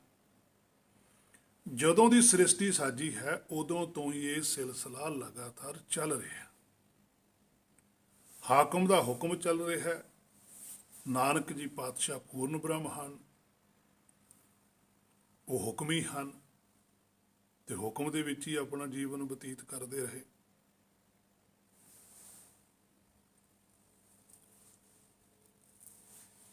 ਸੋ ਦੇਂਦਾ ਦੇ ਲੈਂਦੇ ਥੱਕ। ਹੁਣ ਦੂਸਰੇ ਪਾਸੇ ਜਿਹੜੇ ਸੰਸਾਰੀ ਨੇ, ਉਹ ਵੀ ਕੁਛ ਦਿੰਦੇ ਨੇ, ਉਹ ਵੀ ਦੇ ਰਹੇ ਨੇ, ਉਹ ਮਾਇਆ ਦਾ ਗਿਆਨ ਦੇ ਰਹੇ ਨੇ, ਉਹ ਮਾਇਆ ਨਾਲ ਜੋੜਨ ਵਾਸਤੇ ਇੱਥੇ ਦੀ ਸੋਝੀ ਕਰਾ ਰਹੇ। ਲੈਂਦੇ ਥੱਕ ਪਾਏ, ਲੈਣ ਵਾਲੇ ਜਿਹੜੇ ਉਹਨਾਂ ਤੋਂ ਗਿਆਨ ਲੈਂਦੇ ਉਹ ਥੱਕ ਚੁੱਕੇ, ਡਿਪਰੈਸ਼ਨ 'ਚ ਚਲੇ ਗਏ ਕਿ ਇੰਨਾ ਧਰਮ ਨੂੰ ਮੰਨਦੇ ਹਾਂ, ਸ਼ਾਂਤੀ ਕਿਉਂ ਨਹੀਂ ਆਉਂਦੀ। ਇੰਨਾ ਕੁਛ ਧਰਮ ਬਾਰੇ ਪ੍ਰਚਾਰ ਹੋ ਰਿਹਾ, ਮੰਨਿਆ ਕਿਉਂ ਨਹੀਂ ਜਾਂਦਾ। ਸੁਰਤ ਥੱਕ ਗਈ ਵੀ ਹੁਣ ਕੀ ਕੀਤਾ ਜਾਵੇ, ਸ਼ਾਂਤੀ ਤਾਂ ਆ ਨਹੀਂ ਰਹੀ। ਹੇ ਮੇਰੇ ਮਨਾ, ਤੂੰ ਵੀ ਗੁਰਬਾਣੀ ਪੜ੍ਹਦਾ, ਕੀ ਤੈਨੂੰ ਸ਼ਾਂਤੀ ਹੈ? ਤੂੰ ਕਿਸੇ ਦੀ ਗੱਲ ਛੱਡ, ਜੇ ਤੈਨੂੰ ਸ਼ਾਂਤੀ ਨਹੀਂ ਤੇ ਪ੍ਰਚਾਰ ਕਰਨ ਵਾਲੇ ਤਾਂ ਵਾਧੂ ਨੇ, ਤੈਨੂੰ ਵੀ ਪਤਾ ਹੀ ਹੈ ਵੀ ਗੁਰਬਾਣੀ ਕਹਿ ਰਹੀ ਹੈ, ਪਰ ਤੂੰ ਵੀ ਥੱਕ ਗਿਆ। ਪਾਤਸ਼ਾਹ ਕਹਿੰਦੇ ਇਸੇ ਤਰ੍ਹਾਂ ਹੀ ਪਹਿਲਾਂ ਵੀ ਸੰਸਾਰ ਵਿੱਚ ਧਾਰਮਿਕ ਜਿਹੜੇ ਲੋਕ ਸੀ, ਉਹਨਾਂ ਨੇ ਬੜਾ ਕੁਛ ਦਿੱਤਾ ਕਿ ਇਸ ਤਰ੍ਹਾਂ ਦਾ ਰੱਬ ਹੈ, ਇਸ ਤਰ੍ਹਾਂ ਕਰੋ, ਸਿਮਰਤ ਸ਼ਾਸਤਰ ਘੜਤੇ। ਅੱਜ ਵੀ ਬੜੀਆਂ ਧਾਰਮਿਕ ਪੁਸਤਕਾਂ ਘੜੀਆਂ ਗਈਆਂ, ਹਰ ਥਾਂ ਥਾਂ ਤੇ ਪ੍ਰਚਾਰ ਹੋ ਰਿਹਾ, ਪਿੰਡ ਸ਼ਹਿਰ ਨਗਰ ਵਿੱਚ ਥਾਂ ਥਾਂ ਗੁਰਦੁਆਰੇ ਮੰਦਿਰ ਮਸਜਿਦ ਬਣ ਚੁੱਕੇ ਨੇ। ਪਰ ਇਸੇ ਹੀ ਧਰਮ ਦੇ ਨਾਂ ਦੇ ਉੱਤੇ ਐਡੇ ਐਡੇ ਝਗੜੇ, ਐਡੇ ਐਡੇ ਉਪੱਦਰ ਹੋ ਰਹੇ ਨੇ, ਜਿਹੜਾ ਕਿ ਆਮ ਇਨਸਾਨ ਨਹੀਂ ਕਰ ਸਕਦਾ। ਉਹ ਦਿੰਦੇ ਨੇ, ਲੈਣ ਵਾਲੇ ਥੱਕੇ ਹੋਏ ਨੇ। ਭਾਵ ਕਿ ਜਿਹੋ ਜਿਹਾ ਕੁਛ ਉਹ ਦੇ ਰਹੇ ਨੇ, ਉਹਨਾਂ ਦੀ ਸੁਰਤ ਥੱਕ ਚੁੱਕੀ ਹੈ ਕਿ ਇਸ ਤੋਂ ਬਾਅਦ ਤਾਂ ਕੁਛ ਵੀ ਨਹੀਂ ਹੈ। ਦਿੰਦਾ ਗੁਰਮੁਖ ਵੀ ਹੈ। ਜਦੋਂ ਗੁਰਮੁਖ ਦਿੰਦਾ ਹੈ, ਉਹਦੀ ਵੀ ਸੁਰਤ ਥੱਕਦੀ ਹੈ। ਜਿਹੜਾ ਲੈਣ ਵਾਲਾ ਉਹਦੀ ਸੁਰਤ ਥੱਕ ਜਾਂਦੀ ਹੈ ਮਾਇਆ 'ਚ ਜਾਣ ਤੋਂ। ਉਹ ਮਾਇਆ ਵਾਲੇ ਪਾਸੇ ਨੂੰ ਨਹੀਂ ਜਾਂਦੀ, ਉਹ ਕਹਿੰਦਾ ਸੋਝੀ ਉਹ ਹੋਣਾ ਹੀ ਹੈ, ਪਹਿਲਾਂ ਤਾਂ ਪਤਾ ਹੀ ਨਹੀਂ ਸੀਗਾ। ਦੂਜੇ ਪਾਤਸ਼ਾਹ ਸੰਸਾਰੀ ਤੌਰ ਤੇ ਦੇਵੀ ਨੂੰ ਮੰਨਦੇ ਸੀ, ਜੋ ਪੱਥਰ ਦੀ ਮੂਰਤੀ ਬਣਾਈ ਸੀ। ਉਹਨਾਂ ਨੇ ਵੀ ਪ੍ਰਚਾਰ ਲਿਆ ਹੋਇਆ ਸੀ, ਉਹਨਾਂ ਦੀ ਵੀ ਸੁਰਤ ਥੱਕੀ ਹੋਈ ਸੀ, ਤਾਂ ਹੀ ਉਹ ਭਰੋਸਾ ਕਰਕੇ ਲੱਗੇ ਹੋਏ ਸੀ। ਪਰ ਜਦੋਂ ਗੁਰੂ ਨਾਨਕ ਸਾਹਿਬ ਨੇ ਉਹਨਾਂ ਨੂੰ ਆ ਕੇ ਸੱਚ ਦਿੱਤਾ ਕਿ ਪੁਰਖਾ ਸੱਚ ਆਏ, ਤੂੰ ਕਿਹੜੇ ਰਸਤੇ ਤੇ ਪਿਆ ਹੋਇਆ, ਫਿਰ ਉਹਨਾਂ ਦੀ ਸੁਰਤ ਮਾਇਆ ਵਾਲੇ ਪਾਸੇ ਦਾ ਜਿਹੜਾ ਰਾਹ ਸੀ ਉਧਰੋਂ ਥੱਕ ਗਈ, ਸੱਚ ਵਾਲੇ ਪਾਸੇ ਨੂੰ ਜਾਣ ਲੱਗ ਗਈ। ਔਰ ਇੰਨੀ ਸੱਚ ਵਾਲੇ ਪਾਸੇ ਨੂੰ ਗਈ ਕਿ ਖੁਦ ਸੱਚ ਦਾ ਸਰੂਪ ਆਪ ਹੀ ਬਣ ਕੇ, ਕਿਉਂਕਿ ਆਪ ਹੀ ਸੱਤ ਸਰੂਪ ਸੀ। ਗੁਰੂ ਨਾਨਕ ਸਾਹਿਬ ਨੇ ਤਾਂ ਇਹੀ ਚੇਤੇ ਕਰਾਇਆ ਕਿ ਪੁਰਖਾ ਤੂੰ ਹੀ ਸੱਤ ਸਰੂਪ ਹੈ, ਤੂੰ ਹੀ ਸ਼ੁੱਧ ਸਰੂਪ ਹੈ, ਆਪਣੇ ਆਪ ਨੂੰ ਪਛਾਣ ਲੈ। ਦੂਸਰੇ ਪਾਤਸ਼ਾਹ ਨੇ ਪਛਾਣ ਲਿਆ, ਸਾਡੇ ਸਾਹਮਣੇ ਵਿਚਰੇ, ਅੱਜ ਵੀ ਵਿਚਰਦੇ ਆ। ਸੱਚ ਸਦਾ ਰਹਿੰਦਾ ਹੈ, ਝੂਠ ਨਹੀਂ ਰਹਿੰਦਾ। ਸੋ ਦਿੰਦਾ ਦੇ, ਲੈਂਦੇ ਥੱਕ ਪਾਏ। ਅੱਜ ਵੀ ਮਾਇਆ ਦਾ ਬਹੁਤ ਪ੍ਰਚਾਰ ਕਰਦੇ ਆ, ਭਾਵੇਂ ਵਰਤਦੇ ਗੁਰਬਾਣੀ ਹੋਈ ਹੈ ਤੇ ਲੈਣ ਵਾਲੇ ਥੱਕੇ ਹੋਏ ਆ। ਜੁਗਾਂ ਜੁਗੰਤਰ ਖਾਹੀ ਖਾਏ, ਇਹ ਜੁਗਾਂ ਤੋਂ ਚੱਲੀ ਆਉਂਦੀ ਗੱਲ ਹੈ, ਅੱਜ ਦੀ ਕੋਈ ਨਵੀਂ ਨਹੀਂ ਗੱਲ। ਜੁਗਾਂ ਜੁਗੰਤਰ, ਸਮੇਂ ਦੇ ਅੰਦਰ ਜਿਹੜਾ ਯੁੱਗ ਸਾਡੇ ਹਿਰਦੇ ਚੱਲਦਾ, ਉਹਦੇ ਅੰਦਰ ਖਾਹੀ ਖਾਏ, ਖਾ ਰਹੇ ਨੇ। ਜਿਹੋ ਜਿਹਾ ਕੋਈ ਕਿਸੇ ਨੂੰ ਗਿਆਨ ਦੇ ਰਿਹਾ, ਉਸੇ ਤਰ੍ਹਾਂ ਦਾ ਗਿਆਨ ਲੈ ਕੇ ਖਾ ਰਿਹਾ। ਗੁਰਮੁਖ ਵੀ ਖਾ ਰਹੇ ਨੇ। ਗੁਰਮੁਖਾਂ ਦਾ ਖਾਣਾ ਕੀ ਹੈ? ਸੱਚ ਖਾਣਾ, ਅੰਮ੍ਰਿਤ। ਮਨਮੁਖਾਂ ਦਾ ਕੀ ਖਾਣਾ? ਜ਼ਹਿਰ, ਵਿਖਿਆ। ਉਹ ਵਿਖਿਆ ਦੇ ਉੱਪਰ ਆਪਣਾ ਜੀਵਨ ਬਤੀਤ ਕਰਦੇ ਆ, ਗੁਰਮੁਖ ਅੰਮ੍ਰਿਤ ਦੇ ਉੱਪਰ ਆਪਣਾ ਜੀਵਨ ਬਤੀਤ ਕਰਦਾ ਹੈ। ਸੋ ਦੇਂਦਾ ਦੇ, ਲੈਂਦੇ ਥੱਕ ਪਾਹੇ, ਜੁਗਾਂ ਜੁਗੰਤਰ ਖਾਹੀ ਖਾਏ। ਇਹ ਜੁਗਾਂ ਤੋਂ ਚੱਲੀ ਆਉਂਦੀ ਖੇਡ ਹੈ। ਹੇ ਮੇਰੇ ਮਨਾ, ਤੂੰ ਆਪਣੇ ਅੰਦਰ ਝਾਤੀ ਮਾਰ। ਤੇਰਾ ਖਾਣਾ ਕੀ ਹੈ? ਬ੍ਰਹਮ ਗਿਆਨੀ ਕਾ ਭੋਜਨ ਗਿਆਨ। ਤੂੰ ਬ੍ਰਹਮ ਦੀ ਸੋਝੀ ਪ੍ਰਾਪਤ ਕਰਨ ਵਾਸਤੇ ਆਇਆ। ਸੱਚ ਖਾਣਾ, ਸੱਚ ਪਹਿਨਣਾ, ਟੇਕ ਨਾਨਕ ਸੱਚ ਕੀਤ। ਅੰਮ੍ਰਿਤ ਸਾਧ ਹੀ ਵਰਸਦਾ, ਪੀਵੈ ਪੀਵਨਹਾਰ। ਤੇਰੀ ਇਹ ਖੁਰਾਕ ਆ, ਤੂੰ ਇਹ ਖਾ ਕੇ ਜਾਣੀ। ਤੂੰ ਆ ਨਹੀਂ ਖਾਣੀ ਬਾਹਰਲੀ, ਜੋ ਮਾਇਆ ਦਾ ਪ੍ਰਚਾਰ ਹੈ ਆਤਮਾ ਬਾਰੇ, ਇਹ ਨਹੀਂ ਅੰਦਰ ਲੈ ਕੇ ਜਾਣਾ। ਜਿਹੜੀ ਬਾਹਰਲੇ ਸਰੀਰ ਦੀ ਖੁਰਾਕ ਹੈ, ਉਹ ਕੋਈ ਮਰਜ਼ੀ ਖਾਓ, ਉਹ ਜਿਹੜੀ ਤੁਹਾਨੂੰ ਠੀਕ ਲੱਗਦੀ ਹੈ ਖਾ ਲਓ। ਉਹਦਾ ਸਿਰਫ ਇਹ ਸਰੀਰ ਦੀ ਪੂਰਤੀ ਰੱਖਣੀ ਹੈ ਕਿ ਚੱਲਦਾ ਰਹੇ। ਜਿਹੜਾ ਤੁਹਾਨੂੰ ਪਸੰਦ ਆ ਉਹ ਖਾ ਲਓ। ਇਹਦੇ ਬਾਰੇ ਕੋਈ ਭਰਮ ਨਾ ਕਰੋ।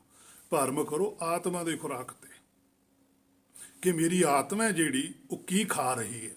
ਕੀ ਉਹ ਸੱਚ ਦਾ ਗਿਆਨ ਲੈ ਰਹੀ ਹੈ, ਕਿਤੇ ਝੂਠ ਦਾ ਗਿਆਨ ਲੈ ਰਹੀ ਹੈ। ਆਤਮਾ ਦੇ ਅੰਦਰ ਕਿਹੋ ਜਿਹੇ ਵਿਕਾਰ ਨੇ, ਕਿਹੋ ਜਿਹੇ ਫੁਰਨੇ ਚੱਲਦੇ ਆ, ਕਿਹੋ ਜਿਹੀਆਂ ਵਾਸ਼ਨਾਵਾਂ ਨੇ।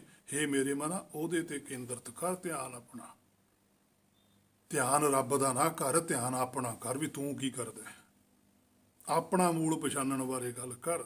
ਜਦ ਤੂੰ ਆਪਣੇ ਮੂਲ ਨੂੰ ਪਛਾਣ ਲਏਗਾ, ਫਿਰ ਤੈਨੂੰ ਪਰਮੇਸ਼ਰ ਬਾਰੇ ਵੀ ਪਤਾ ਲੱਗ ਜੂ ਵੀ ਉਹ ਕੀ ਚੀਜ਼ ਹੈ। ਉਨਾ ਚਿਰ ਨਹੀਂ ਪਤਾ ਲੱਗਣਾ ਜਿੰਨਾ ਚਿਰ ਤੂੰ ਆਪਣੇ ਆਪ ਨੂੰ ਹੀ ਨਹੀਂ ਜਾਣਦਾ। ਪਹਿਲਾ ਸਟੈਪ ਹੈ, ਤੂੰ ਆਪਣੇ ਆਪ ਨੂੰ ਜਾਣ। ਆਪਣ ਹੱਥੀਂ ਆਪਣਾ ਆਪੇ ਹੀ ਕਾਜ ਸਵਾਰੇ। ਪਹਿਲਾਂ ਕਾਜ ਆਪਣਾ ਦਾ ਸਵਾਰ। ਜਦ ਤੂੰ ਆਪਣਾ ਕਾਜ ਸਵਾਰ ਲਏਗਾ, ਫਿਰ ਤੈਨੂੰ ਪਤਾ ਲੱਗ ਜੂ ਵੀ ਪਰਮੇਸ਼ਰ ਕਿਵੇਂ ਕਾਰਜ ਸਵਾਰਦਾ ਹੈ, ਕਿਹੜੇ ਕਾਰਜ ਸਵਾਰਦਾ। ਫਿਰ ਖੇਡ ਉਦੋਂ ਸਮਝ ਆਉਣੀ ਆ, ਉਨੀ ਦੇਰ ਨਹੀਂ ਆਉਣੀ। ਸੋ ਹੁਕਮੀ ਹੁਕਮ ਚਲਾਏ ਰਾਹ। ਆ ਇਹ ਗੱਲ ਅਸਲ ਵਿੱਚ, ਕਿ ਜਿਹੜੇ ਹੁਕਮੀ ਨੇ ਉਹ ਹੁਕਮ ਵਿੱਚ ਚੱਲਦੇ ਨੇ। ਉਹ ਰਾਹ ਦੱਸਦੇ ਕਿ ਆਹ ਰਸਤਾ ਹੈ, ਆਹ ਹੈ ਮੰਜ਼ਿਲ ਹਾਕਮ ਤੱਕ ਪਹੁੰਚਣ ਦੀ। ਗੁਰੂ ਨਾਨਕ ਸਾਹਿਬ ਹੁਕਮੀ ਸੀ, ਇਹ ਹੁਕਮ ਵਿੱਚ ਚੱਲੇ ਕਿਹਦੇ? ਹਾਕਮ ਦੇ। ਉਨਾ ਚਿਰ ਨਹੀਂ ਪਤਾ ਲੱਗਦਾ ਜਿੰਨਾ ਚਿਰ ਜੀਵ ਆਪ ਨਹੀਂ ਉੱਥੇ ਤੱਕ ਜਾਂਦਾ। ਹਰ ਦਰਗਾਹ ਕੀਆਂ ਬਾਤਾਂ ਨਾਨਕ ਆਖ ਸੁਣਾਵੇ। ਉਸੋਂ ਜੋ ਫਰਮਾਨ ਆਉਂਦਾ ਉਹੀ ਸੁਣਾਉਂਦੇ ਆ। ਹੁਕਮੀ ਹੁਕਮ ਚਲਾਏ ਰਾਹ। ਅਸੀਂ ਇਹਨੂੰ ਸ਼ਬਦ ਨੂੰ ਪੜ੍ਹਦੇ ਹਾਂ, ਹੁਕਮੀ ਹੁਕਮ ਚਲਾਏ ਰਾਹੋ, ਨਾਨਕ ਵਿਕਸਾ ਬੇਪਰਵਾਹੋ। ਹੋੜਾ ਤਾਂ ਹੈ ਨਹੀਂ ਗਾ ਇੱਥੇ, ਅਸੀਂ ਆਪਣੇ ਕੋਲੋਂ ਹੀ ਲਾਈ ਜਾਂਦੇ ਹਾਂ ਸ਼ਬਦ। ਜਦ ਕਿ ਸ਼ਬਦ ਹੈ ਹੁਕਮੀ ਹੁਕਮ ਚਲਾਏ ਰਾਹ। ਰਾਹ ਦਾ ਭਾਵ ਹੈ ਨਿਰਾਕਾਰੀ ਰਸਤਾ, ਕਿਉਂਕਿ ਔਂਕੜ ਲੱਗੀ ਹੋਈ ਹੈ। ਸੰਸਾਰ 'ਚ ਤਾਂ ਲੋਕਾਂ ਨੇ ਆਪੋ ਆਪਣੇ ਰਸਤੇ ਬਹੁਤ ਚਲਾਏ ਹੋਏ ਨੇ। ਇੱਥੇ ਤਾਂ ਕਿੰਨੀਆਂ ਮੱਤਾਂ ਨੇ, ਕੋਈ ਅੰਤ ਨਹੀਂ। ਕੋਈ ਕਹਿੰਦਾ ਸਾਡੇ ਅਨੁਸਾਰ ਆਓ, ਅਸੀਂ ਤੁਹਾਨੂੰ ਰੱਬ ਦੇ ਦਰਸ਼ਨ ਕਰਾਉਂਦੇ ਹਾਂ। ਕੋਈ ਕਹਿੰਦਾ ਸਾਡੇ ਕੋਲ ਆਓ, ਅਸੀਂ ਤੁਹਾਨੂੰ ਰੱਬ ਦੇ ਦਰਸ਼ਨ। ਜਿਹੜਾ ਤੁਹਾਨੂੰ ਇਹ ਕਹਿੰਦਾ ਵੀ ਆਓ ਤੁਹਾਨੂੰ ਅਸੀਂ ਰੱਬ ਦੇ ਦਰਸ਼ਨ ਕਰਾਉਂਦੇ ਹਾਂ, ਤਾਂ ਉਹਨਾਂ ਦੇ ਨੇੜੇ ਨਾ ਜਾਓ, ਕਿਉਂਕਿ ਉਹ ਰੱਬ ਨੂੰ ਕਿਤੇ ਦੂਰ ਮੰਨਦੇ ਆ। ਗਾਵੇ ਕੋ ਜਾਪੈ ਦਿਸੇ ਦੂਰ ਵਾਲੇ ਆ ਉਹ। ਉਹਦੇ ਕੋਲ ਜਾਓ ਜਿਹੜਾ ਤੁਹਾਨੂੰ ਕਹੇ ਵੀ ਤੇਰੇ ਹਿਰਦੇ 'ਚ ਹੀ ਬੈਠਾ, ਤੂੰ ਆਪ ਹੀ ਹੈ। ਗਾਵੇ ਕੋ ਵੇਖੇ ਹਾਜ਼ਰਾ ਹਦੂਰ। ਇਹਨਾਂ ਕੋਲ ਜਾਓ ਜੇ ਵਿਚਾਰ ਕਰਨੀ, ਕਿ ਜਿਹੜਾ ਤੁਹਾਨੂੰ ਸਵੈਮ ਤੁਹਾਡੇ ਨਾਲ ਹੀ ਜੋੜੇ, ਤੁਹਾਨੂੰ ਤੁਹਾਡੀ ਸੋਝੀ ਕਰਾਵੇ। ਹੁਣ ਤੁਹਾਨੂੰ ਤੁਹਾਡੀ ਸੋਝੀ ਤਾਂ ਭਾਈ ਉਹੀ ਕਰਾ ਸਕਦਾ ਜਿਹਨੂੰ ਆਪਣੇ ਆਪ ਨੂੰ ਸੋਝੀ ਹੋਵੇ। ਦੂਜਾ ਤਾਂ ਇਹੀ ਕਹੋ ਵੀ ਸਾਡੇ ਕੋਲ ਆਓ, ਅਸੀਂ ਤੁਹਾਨੂੰ ਦੱਸਦੇ ਹਾਂ। ਸੋ ਹੁਕਮੀ ਹੋਊਗਾ, ਪਾਤਸ਼ਾਹੀਆਂ ਵਰਗਾ, ਭਗਤ ਸਾਹਿਬਾਨਾਂ ਵਰਗਾ। ਹੁਕਮੀ ਹੁਕਮ ਚਲਾਏ ਰਾਹ, ਨਾਨਕ ਵਿਗਸੈ ਬੇਪਰਵਾਹ। ਆ ਨਿਸ਼ਾਨੀ ਹੋਗੀ ਕਿ ਉਹ ਸਦਾ ਪ੍ਰਸੰਨ ਰਹੂਗਾ ਔਰ ਉਹ ਬੇਪਰਵਾਹ ਹੋਊਗਾ, ਉਹਨੂੰ ਕਿਸੇ ਦੀ ਪਰਵਾਹ ਨਹੀਂ ਹੁੰਦੀ। ਪਰਵਾਹ ਨਾ ਹੀ ਕਿਸੇ ਕੇਰੀ, ਵਾਜ ਸੱਚੇ ਨਾ। ਹੁਕਮ ਤੋਂ ਬਿਨਾਂ ਉਹ ਕਿਸੇ ਦੀ ਪਰਵਾਹ ਨਹੀਂ ਕਰਦਾ। ਭਾਵੇਂ ਸਾਰਾ ਸੰਸਾਰ ਉਹਦੇ ਵਿਰੁੱਧ 'ਚ ਖੜ ਜਾਵੇ, ਉਹ ਇਕੱਲਾ ਰਹਿ ਜਾਵੇ, ਤਾਂ ਵੀ ਉਹ ਸਾਰੇ ਸੰਸਾਰ ਦੀ ਪਰਵਾਹ ਨਹੀਂ ਕਰਦਾ। ਸਾਰਾ ਸੰਸਾਰ ਰਲ ਕੇ ਕਹੇ ਵੀ ਰੱਬ ਇਹੋ ਜਿਹਾ, ਤੇ ਉਹ ਭਗਤ ਨੇ ਜਿਹਨੇ ਦੇਖਿਆ ਹੁੰਦਾ ਰੱਬ ਇਹੋ ਜਿਹਾ, ਉਹ ਕਹੂਗਾ ਨਹੀਂ ਰੱਬ ਇਹੋ ਜਿਹਾ, ਮੈਂ ਆਪ ਵੇਖਿਆ, ਤੁਸੀਂ ਦੱਸੋ। ਤੁਹਾਡੇ ਰੱਬ ਨੂੰ ਮੈਂ ਨਹੀਂ ਮੰਨਦਾ, ਕਿਉਂਕਿ ਤਾਂ ਸੰਸਾਰੀ ਹੈ। ਮੇਰਾ ਪਰਮੇਸ਼ਰ ਹੈ ਜਿਹੜਾ, ਉਹ ਸੰਸਾਰੀ ਨਹੀਂ, ਉਹ ਨਿਰਾਕਾਰੀ ਹੈ, ਉਹ ਜੋਤ ਸਰੂਪ ਹੈ। ਸੋ ਪੂਰਨ ਬ੍ਰਹਮ ਨੇ ਗੁਰੂ ਨਾਨਕ ਸਾਹਿਬ ਹੁਕਮੀ ਹਨ, ਤਾਂ ਵਿਗਸੈ ਫਿਰ ਪ੍ਰਸੰਨ ਹਨ, ਬੇਪਰਵਾਹ ਹਨ। ਉਸੇ ਏਕੰਕਾਰ ਸਰੂਪ ਦੀ ਸੰਸਾਰ ਵਿੱਚ ਮੂਰਤੀ ਹਨ। ਉਹੀ ਜੋਤ ਪੂਰੀ ਇੱਕ ਹੋਈ ਹੋਈ ਹੈ ਆਤਮਿਕ ਤੌਰ ਤੇ। ਸਰੀਰ ਕੱਪੜਾ ਉਹ ਆਮ ਸੰਸਾਰੀ ਵਿਅਕਤੀਆਂ ਵਰਗਾ, ਜਿਹੋ ਜਿਹਾ ਸਾਡਾ ਸਰੀਰ ਹੈ ਇਹੋ ਜਿਹਾ ਹੀ ਸਰੀਰ ਸੀ ਗੁਰੂ ਨਾਨਕ ਸਾਹਿਬ ਦਾ। ਜਿਹੜਾ ਬਾਹਰ ਕੱਪੜਾ ਪਾਇਆ ਸਭ ਦਾ ਹੀ ਇਹੋ ਜਿਹਾ ਹੁੰਦਾ। ਉਹ ਤਾਂ ਅਸੀਂ ਭਾਵਨਾ ਦੇ ਬਹਿਣ 'ਚ ਬਹਿ ਕੇ ਅਸੀਂ ਪਤਾ ਨਹੀਂ ਉਹਨਾਂ ਨੂੰ ਕੀ ਮੰਨ ਲੈਂਦੇ ਹਾਂ। ਉਹਨਾਂ ਦੇ ਵਿੱਚ ਜਿਹੜਾ ਫਰਕ ਸੀ, ਉਹ ਸਭ ਤੋਂ ਵੱਡਾ ਫਰਕ ਸੀ ਆਤਮਿਕ ਤੌਰ ਤੇ, ਕਿ ਉਹਨਾਂ ਦੇ ਕੋਲ ਪੂਰਨ ਸੋਝੀ ਸੀ। ਔਰ ਉਹਨਾਂ ਨੇ ਸਾਨੂੰ ਇੰਨਾ ਪ੍ਰੇਮ ਕੀਤਾ, ਇਹੋ ਜਿਹੇ ਸਾਡੇ ਨਾਲ ਗੱਲਾਂ ਸਾਂਝੀਆਂ ਕੀਤੀਆਂ ਕਿ ਤੁਸੀਂ ਵੀ ਮੇਰੇ ਵਰਗੇ ਬਣੋ। ਜਿਹੋ ਜੀ ਸੋਝੀ ਮੈਨੂੰ ਪ੍ਰਾਪਤ ਹੋਈ ਹੈ, ਇਹੀ ਸੋਝੀ ਮੈਂ ਤੁਹਾਨੂੰ ਦਿੰਦਾ, ਤੁਸੀਂ ਵੀ ਪ੍ਰਾਪਤ ਕਰੋ। ਜਿਵੇਂ ਕਿ ਟੀਚਰ ਬੱਚੇ ਨੂੰ ਕਹਿੰਦਾ ਕਿ ਜਿੰਨਾ ਮੇਰੇ ਤੋਂ ਤੁਸੀਂ ਗਿਆਨ ਲੈ ਹੁੰਦਾ ਲੈ ਲਓ, ਤੁਸੀਂ ਵੀ ਟੀਚਰ ਬਣ ਜਾਓਗੇ, ਤੁਸੀਂ ਵੀ ਡਾਕਟਰ ਬਣ ਜਾਓਗੇ, ਤੁਸੀਂ ਇੰਜੀਨੀਅਰ ਬਣ ਜਾਓਗੇ। ਜੇ ਉਹਨੂੰ ਟੀਚਰ ਇਹ ਗੱਲ ਕਹੇ ਕਿ ਮੈਂ ਤੁਹਾਨੂੰ ਗਿਆਨ ਦਿੰਦਾ, ਤੁਸੀਂ ਟੀਚਰ ਨਹੀਂ ਬਣਨਾ, ਤੇ ਫਿਰ ਤਾਂ ਅਸੀਂ ਪੜਾਂਗੇ ਹੀ ਨਹੀਂ। ਪਰ ਸਾਡੇ ਧਰਮ 'ਚ ਇਹ ਗੱਲਾਂ ਜ਼ਰੂਰ ਕਹਿੰਦੇ ਕਿ ਨਾਮ ਜਪੋ ਜੀ, ਤੁਸੀਂ ਰੱਬ ਨਹੀਂ ਬਣ ਸਕਦੇ। ਫਿਰ ਅਸੀਂ ਬਣਨਾ ਕੀ ਹੈ, ਇਹ ਤਾਂ ਦੱਸੋ। ਕਿਉਂਕਿ ਅਧੂਰਾ ਗਿਆਨ ਹੈ, ਪੂਰਾ ਨਹੀਂ ਹੈ। ਕਈ ਕਹਿੰਦੇ ਜੀ ਰੱਬ ਕਹਾਉਣ ਨਾਲ ਬੰਦੇ ਨੂੰ ਹੰਕਾਰ ਆ ਜਾਂਦਾ। ਜਿਹੜਾ ਅਸਲੀ ਰੱਬ ਹੈ ਉਹਨੂੰ ਤਾਂ ਹੰਕਾਰ ਆਉਂਦਾ ਹੀ ਨਹੀਂ। ਉਹ ਰੱਬ ਬਣਦਾ ਹੀ ਉਦੋਂ ਹੈ ਜਦੋਂ ਹੰਕਾਰ ਤੋਂ ਮੁਕਤ ਹੋ ਜਾਂਦਾ ਹੈ। ਕੀ ਗੁਰੂ ਨਾਨਕ ਸਾਹਿਬ ਰੱਬ ਨਹੀਂ ਸੀ? ਫਿਰ ਉਹਨਾਂ ਦੇ ਅੰਦਰ ਤਾਂ ਹੰਕਾਰ ਹੈ ਨਹੀਂ ਸੀ। ਉਹ ਡਿਗਰੀ ਹੋਈ ਤਾਂ ਮਿਲਦੀ ਹੈ ਜੇ ਹਉਮੈ ਮਿਟਾਈ ਹੈ। ਹਉਮੈ ਨਾਵੇ ਨਾਲ ਵਿਰੋਧ ਹੈ, ਦੋਏ ਨਾ ਵਸੈ ਇਕੱਠਾ ਹੈ। ਹੁਕਮ ਆਉਂਦਾ ਹੀ ਉਹਦੇ ਹਿਰਦੇ ਦੇ ਵਿੱਚ ਹੈ ਜਿੱਥੇ ਹਉਮੈ ਨਹੀਂ ਹੁੰਦੀ। ਹਾਂ, ਸੰਸਾਰੀ ਤੌਰ ਤੇ ਉਹਨਾਂ ਨੂੰ ਜਦੋਂ ਵਿਚਰਨਾ ਪੈਂਦਾ ਤਾਂ ਉਹ ਆਪਣੇ ਆਪ ਨੂੰ ਦਾਸ ਕਹਿੰਦੇ ਆ। ਉਹ ਦਾਸ ਤਾਂ ਕਹਿੰਦੇ ਆ ਕਿ ਅਸੀਂ ਸੰਸਾਰ 'ਚ ਸਰੀਰ ਤੌਰ ਤੇ ਤੁਹਾਡੇ ਵਰਗੇ ਹੀ ਆ, ਸਾਡਾ ਔਰ ਤੁਹਾਡਾ ਕੋਈ ਫਰਕ ਨਹੀਂ ਹੈ। ਜਿਹੋ ਜਿਹੇ ਅਸੀਂ ਹਾਂ ਉਸੇ ਤਰ੍ਹਾਂ ਦੇ ਉਸੇ ਤੁਸੀਂ ਹੋ। ਬਸ ਇੰਨਾ ਹੀ ਫਰਕ ਹੈ ਕਿ ਜੋ ਅਸੀਂ ਤੁਹਾਨੂੰ ਸੁਗਿਆਨ ਦਿੰਦੇ ਉਹਨੂੰ ਤੁਸੀਂ ਪ੍ਰਾਪਤ ਕਰੋ। ਤੁਸੀਂ ਸਾਡੇ ਵੱਲ ਨਾ ਦੇਖੋ। ਜਾਣੋ ਜੋਤ ਨਾ ਪੁੱਛੋ ਜਾਤੀ। ਤੁਸੀਂ ਸਰੀਰ ਨਾਲ ਨਾ ਜੋੜੋ, ਤੁਸੀਂ ਸਾਡੇ ਸੁਗਿਆਨ ਨਾਲ ਜੋੜੋ। ਗੁਰ ਕਹਿਸਾ ਕਾਰ ਕਮਾਵੋ। ਜੋ ਤੁਹਾਨੂੰ ਅਸੀਂ ਗਿਆਨ ਦਿੱਤਾ ਉਹਦੀ ਕਮਾਈ ਕਰੋ, ਫਿਰ ਤੁਸੀਂ ਵੀ ਉਹੋ ਜਿਹੇ ਬਣ ਜਾਓਗੇ। ਹਰ ਕਾ ਸੇਵਕ ਸੋ ਹਰਿ ਹੀ ਜਿਹਾ, ਭੇਦ ਨਾ ਜਾਣੋ ਮਾਨਸ ਦੇਹਾ। ਤੋ ਸਾਡੇ ਤੇ ਵੀ ਗੱਲ ਢੁਕਦੀ ਹੈ। ਸੋ ਜਿਵੇਂ ਪਰਮੇਸ਼ਰ ਜੀ ਹਨ ਬੇਪਰਵਾਹ, ਉਸੇ ਤਰ੍ਹਾਂ ਭਗਤ ਵੀ ਹੁੰਦੇ ਨੇ। ਕਈਆਂ ਨੇ ਆਪੋ ਆਪਣੇ ਰਾਹ ਵੀ ਚਲਾਏ ਹੋਏ ਨੇ। ਇੱਥੇ ਅਨੇਕਾਂ ਹੀ ਮੱਤਾਂ ਨੇ, ਅਨੇਕਾਂ ਹੀ ਮਰਜ਼ਾਦਾਵਾਂ ਨੇ। ਇਸੇ ਕਰਕੇ ਆਪਸ ਵਿੱਚ ਮੇਲ ਨਹੀਂ ਖਾਂਦੀਆਂ। ਗੁਰਮਤਿ ਦਾ ਇੱਕੋ ਹੀ ਰਸਤਾ ਹੈ, ਇੱਕੋ ਹੀ ਮੱਤ ਹੈ। ਧਰੂੰ ਜੀ ਤੋਂ ਲੈ ਕੇ 10ਵੇਂ ਪਾਤਸ਼ਾਹ ਤੱਕ ਤੇ ਬੇਅੰਤ ਗੁਰਸਿੱਖਾਂ ਦੀ। ਆਪਣੀ ਮੱਤ ਵਾਲੇ ਜਿਹੜੇ ਹੁੰਦੇ ਨੇ ਉਹ ਵੱਖ-ਵੱਖ ਰਹਿੰਦੇ ਆ, ਜਿਹੜੇ ਗੁਰਮਤਿ ਵਾਲੇ ਹੁੰਦੇ ਆ ਉਹ ਇੱਕੋ ਤਰੀਕੇ ਨਾਲ ਵਿਚਰਦੇ ਆ ਤੇ ਸੱਚ ਦਾ ਪ੍ਰਚਾਰ ਕਰਦੇ ਆ। ਤੇ ਉਹਨਾਂ ਦੀ ਪਹਿਲੀ ਹੀ ਇਹ ਗੱਲ ਹੁੰਦੀ ਹੈ ਵੀ ਪਹਿਲਾਂ ਮਰਨ ਕੋ, ਵੀ ਜੇ ਸੱਚ ਪ੍ਰਾਪਤ ਕਰਨਾ ਪਹਿਲਾਂ ਤੁਹਾਨੂੰ ਆਪਣੀ ਇੱਛਾ ਛੱਡਣੀ ਪਵੇਗੀ। ਸੋ ਬਿਕਸੈ ਬੇਪਰਵਾਹ। ਅੰਗ 337 ਉੱਪਰ ਵੀ ਪਾਤਸ਼ਾਹ ਕਹਿੰਦੇ ਆ, ਸੁਰਗ ਵਾਸ ਨਾ ਵਾਂਛੀਐ, ਡਰੀਏ ਨਾ ਨਰਕ ਨਿਵਾਸ, ਹੋਣਾ ਹੈ ਸੋ ਹੋਈ ਹੈ, ਮਨੇ ਨਾ ਕੀਚੈ ਆਸ। ਇਹ ਮੇਰੇ ਮਨਾਂ ਦੇ ਇੱਕ ਪਾਤਸ਼ਾਹ ਨੇ ਕੀ ਲਿਖਿਆ, ਕਹਿੰਦੇ ਸੁਰਗ ਵਾਸ ਨਾ ਵਾਂਛੀ। ਇਹ ਨਾ ਇੱਛਾ ਰੱਖੀ ਵੀ ਮੈਂ ਸਵਰਗ 'ਚ ਜਾਣਾ। ਗੁਰਮੁਖ ਨਹੀਂ ਰੱਖਦਾ। ਡਰੀਏ ਨਾ ਨਰਕ ਨਿਵਾਸ, ਨਾ ਉਹਦੇ ਅੰਦਰ ਕੋਈ ਡਰ ਆ ਵੀ ਮੈਂ ਨਰਕ 'ਚ ਚਲੇ ਜਾਣਾ। ਫਿਰ ਉਹ ਜਾਂਦਾ ਕਿੱਥੇ ਆ? ਨਾ ਤਾਂ ਉਹ ਸੁਰਗ 'ਚ ਜਾਂਦਾ, ਨਾ ਉਹ ਨਰਕ 'ਚ ਜਾਂਦਾ। ਉਹ ਜਾਂਦਾ ਕਿੱਥੇ ਆ? ਭਾਵ ਕਿ ਉਹ ਆਪ ਨਿਰਾਕਾਰ ਸਰੂਪ ਹੈ। ਸੁਰਗ ਤੇ ਨਰਕ ਉਹਦੇ ਅੰਦਰ ਹੈ।